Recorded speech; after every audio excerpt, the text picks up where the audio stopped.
भगवती महामाया जगदम्बा आद्या शक्ति परमेश्वरी भुवनेश्वरी जी को मेरा कोटि कोटि शत शत नमन है।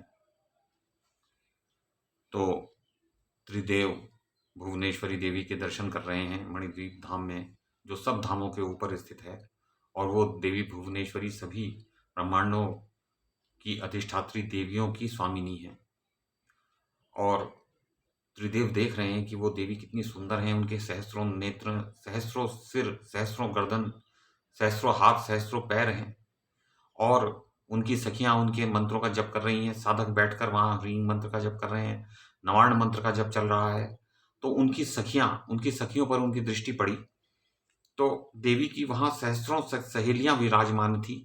किन्हीं के शरीर पर लाल वस्त्र, किन्हीं के शरीर पर नीला वस्त्र और किन्हीं के शरीर पर पीला सुंदर वस्त्र था।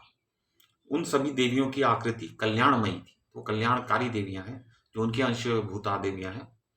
और वे बहुत सी स्त्रियां नाच और गाकर उनकी उपासना में तत्पर थीं। कोई आनंद में निमग्न होकर वीणा आदि वाद्यों को बजा रही थी।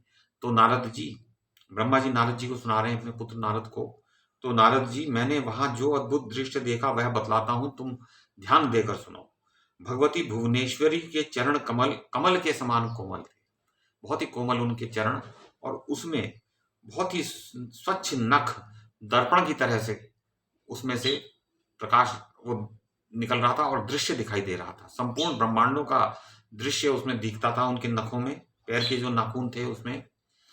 और उस भगवती के नख में ही मुझे समस्त स्थावर जंगम, सारा ब्रह्मांड, ब्रह्मा विष्णु रुद्र वायु, ये सब दिखाई दे रहे हैं। ब्रह्मा विष्णु रुद्र वायु अग्नि यमराज सूर्य चंद्रमा वरुण कुबेर त्वष्टा इंद्र पर्वत समुद्र नदियां गंधर्व अप्सराएं विश्वावसु, ये गंधर्व आ गए, विश्वावसु चित्रकेतु श्वेत चित्रांगद नारद तुम्बुरु हा हू। तो इन्होंने, क्योंकि ब्रह्मा जी नारद जी को सुना रहे हैं, तो वो गंधर्वों का विशेष वर्णन कर रहे हैं। क्योंकि नारद जी भी गंधर्व हैं, तो इसलिए वो गंधर्वों के अधिक नाम ले रहे हैं। फिर उसके बाद में वो कहते हैं अश्विनी कुमार। अब वो देवताओं पर आ गए। वसुगण सिद्ध साध्य पितरों का समुदाय, शेष प्रभृति सभी नाग किन्नर उरग राक्षस वैकुंठ, उरग मतलब पक्षी जैसे गरुड़ इत्यादि, वैकुंठ ब्रह्मलोक तथा पर्वत श्रेष्ठ कैलाश, ये सब के सब दिखाई दिए। तो उनके देवी के पैर के नाखूनों में उन्हें सारा जगत दिखाई दे रहा है, जैसे टेलीविजन स्क्रीन के ऊपर हम देखते हैं चलचित्र कोई चल रहा हो, तो वैसे। तो मधु कैटभ भी दृष्टिगोचर हुए और शेषशाही भगवान विष्णु भी दिखाई दिए। महाभाग ब्रह्मा जी कहते हैं, इस प्रकार भगवती के चरण कमल के नख में मुझे जब अद्भुत दृश्य दिखाई दिया तो मैं आश्चर्य में पड़ गया। यह क्या है, ऐसी शंका उत्पन्न हो गई। विष्णु और शंकर का मन भी आश्चर्य से भर गया। तब मैं, विष्णु और रुद्र, हम तीनों ने यह मान लिया कि ये देवी अखिल जगत की जननी है। इन्होंने ही ये जितने करोड़ों अरबों ब्रह्मांड है, इन्होंने ही निर्माण किया है, इन्होंने ही जीव बनाए, इन्होंने ही सारी व्यवस्था की हुई है। हम उन देवी की झांकी करती रहे। तो नारद जी पूछ रहे थे ना कि ये इस जगत को किसने रचा है, तो इसका उत्तर ब्रह्मा जी ने यहां पर दिया है कि ये जो देवी भुवनेश्वरी है, ये ही इस जगत की जननी हमको प्रतीत हुई। तो हम उन देवी की झांकी ही करते रहे। उन्हें देखते देखते 100 वर्ष का समय व्यतीत हो गया। पूरे 100 वर्ष तक तो वो केवल अवलोकन ही करते रहे वहां के दृश्यों का, और देवी के स्वरूप का अवलोकन करते रहे। तो उस सुधामय कल्याण स्वरूप द्वीप में भांति भांति की लीलाएं हो रही थी। तो देवी की लीलाएं होती थी, कहीं वो सत्संग कर रही हैं, कहीं ज्ञान दे रही हैं, कहीं भक्तों पे कृपा कर रही हैं, कहीं उनकी पूजा चल रही है, कहीं कुछ और वो कार्य कर रही हैं। तो वहां की देवियां हम लोगों से भी सखी के समान व्यवहार करती थी। तो त्रिदेवों को भी देवी बना दिया गया था। देवी भुवनेश्वरी ने उन्हें स्त्री रूप में परिणत कर दिया था, तो उनकी सखी हो गई। तो अब आप सोच सकते हैं कि जो अन्य देवताएं, जो सखियां हैं, वो भी कदाचित कोई देवता रहे होंगे और अब उनकी सखियां बन के उनके साथ में है। उनके सर्वांग प्रेम से पुलकित थे। तो वो बड़े प्रेम पूर्ण व्यवहार करती थी, जैसे बहुत ही प्यार करती थी। वो जब बात करती थी तो लगता था उनके अंदर से प्रेम उमड़ रहा है। तो ऐसे प्रेम से पुलकित वो होते थे। तो भक्तों को जैसे कहा जाता है कि प्रेम से पुलकित होकर भगवान का स्मरण करते रहना चाहिए, तो वो भाव उन देवियों के अंदर था। तो उनके शरीर पर अनेक प्रकार के आभूषण सुशोभित हो रहे थे। उनके अत्यंत मनोहर रूप को देखकर हम लोग भी मोहित हो गए। हमने कहा ये कैसी सुंदरता है, इतनी अद्भुत सौंदर्य है, इससे अधिक तो हमें कुछ देखने की इच्छा ही नहीं हो रही थी। और हम सबको उनके सुंदर भाव थे, इतना सुंदर स्वरूप उसके सखियों के, और भाव भी उसके अनुसार ही अत्यंत श्रेष्ठ, उदारतापूर्ण, दयापूर्ण, सादगीपूर्ण, ये सब जो भाव होते हैं, जो सात्विक भाव होते हैं, वो सब भरे हुए थे।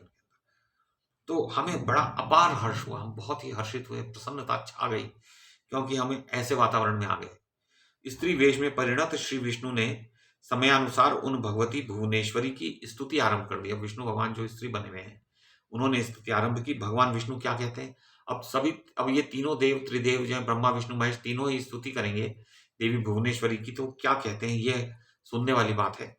तो भगवान विष्णु क्या कह रहे हैं कि प्रकृति देवी को नमस्कार है। तो ये पूर्ण प्रकृति देवी हो हैं। भगवती विधात्री को निरंतर नमस्कार है, जो कल्याण स्वरूपिणी है, मनोरथ पूर्ण करने वाली है तथा वृद्धि एवं सिद्धि स्वरूपा है। उन भगवती को बार बार नमस्कार है। तो भगवती की पूजा करने से वृद्धि प्राप्त होती है, सिद्धि प्राप्त होती है, और कल्याण प्राप्त होता है, मनोरथ पूर्ण हो जाता है, इसका ये अर्थ है। उन भगवती का सच्चिदानंदमय विग्रह है, जो संसार की उत्पत्ति स्थान है तथा जो सृष्टि, स्थिति, संहार, अनुग्रह एवं तिरोभाव रूप 5 कृत्यों का विधान करती हैं। उन भगवती भुवनेश्वरी को प्रणाम है। तो सत, चित और आनंद, ये उनका विग्रह का स्वरूप होता है भगवान के, और ऐसी भगवती हैं। तो सत का अर्थ है कि जो उनका स्वरूप है वो सत्यात्मक स्वरूप है, उसमें कहीं कोई झूठ की कोई बात नहीं होती, सत स्वरूप होती है। चित, चित स्वरूप होती है। चित स्वरूप का अर्थ है कि जो सृष्टि में जो सबसे ऊंचे से ऊंचा होता है वो चित तत्व होता है। तो जो जिसे चेतना कहते हैं, तो वो चेतना रूप भी है। और आनंद, आनंद से वो भरे रहते हैं प्रभुओं के स्वरूप, और भक्तों को भी आनंद देना उनका सहज स्वभाव है। अपने भक्तों को आनंदित करती हैं देवी। तो सच्चिदानंद स्वरूपिणी वो देवी हैं। तो और सृष्टि करती हैं, स्थिति करती हैं, संहार करती हैं, अनुग्रह करती हैं और तिरोभाव करती हैं। तो ये 5 जो हैं, ये कृत्य हैं जो कि प्रभु किया करते हैं। उन सर्वाधिष्ठानमयी भगवती को नमस्कार है।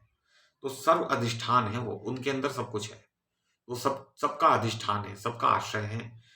तो माता, मैं जान गया यह संपूर्ण संसार तुम्हारे भीतर विराजमान है। ये जितना हमें करोड़ों ब्रह्मांड हमने देखे, वो सब तुम्हारे अंदर है। इस जगत की सृष्टि और संहार तुम ही से होते हैं। तुम्हारी ही व्यापक माया इस संसार को सजाती है। तो तुम्हारी ये जगदम्बा, तुम्हारी माया ही संसार को बनाती है और उसके अंदर व्यवस्था करती है। अब मैंने तुम्हारा पूर्ण परिचय प्राप्त कर लिया कि तुम अखिल जगन्मयी हो, इसमें कोई संदेह नहीं। सारा विश्व सत और असत में विकार स्वरूप है। तुम समय समय पर चेतन पुरुष को इसका विस्तार दिखाया करती हो। इस जगत का तुम जो भी निर्माण करती हो, उसको चेतन ब्रह्म को दिखा दिया करती हो। 16 एवं 7 तत्वों से तुम्हारा विग्रह संपन्न है। तो 16 और 7 23 तत्व हो गए। तो यही तत्व क्या है, 5 इंद्रियां, 5 प्राण, 5 उन इंद्रियों के विषय हैं, और जिन्हें तन्मात्रा भी कहते हैं। 4 अंतःकरण हैं, और फिर उसके अतिरिक्त जीव अथवा प्रभु हैं। तो ये सब कुछ मिला के कहीं 23 हैं, कहीं 25 हो जाते हैं।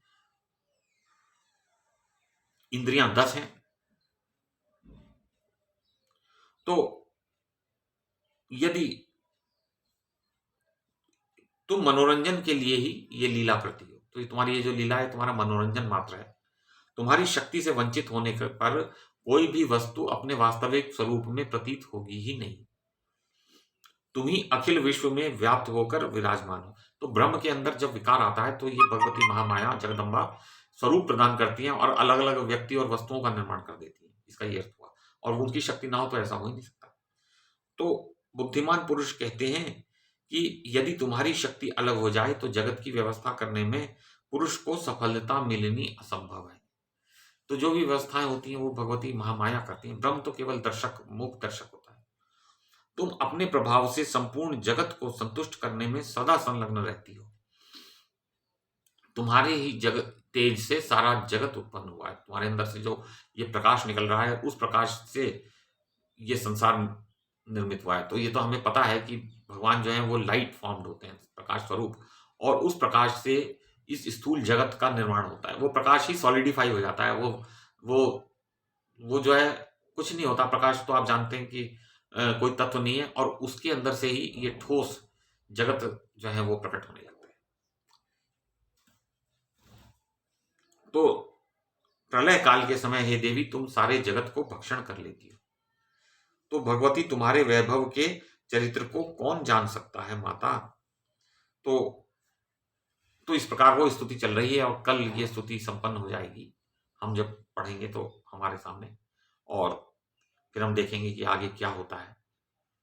तो तब तक देवी भागवत पुराण के सुनने वाले श्रोताओं को मेरा आदरपूर्वक प्रणाम है।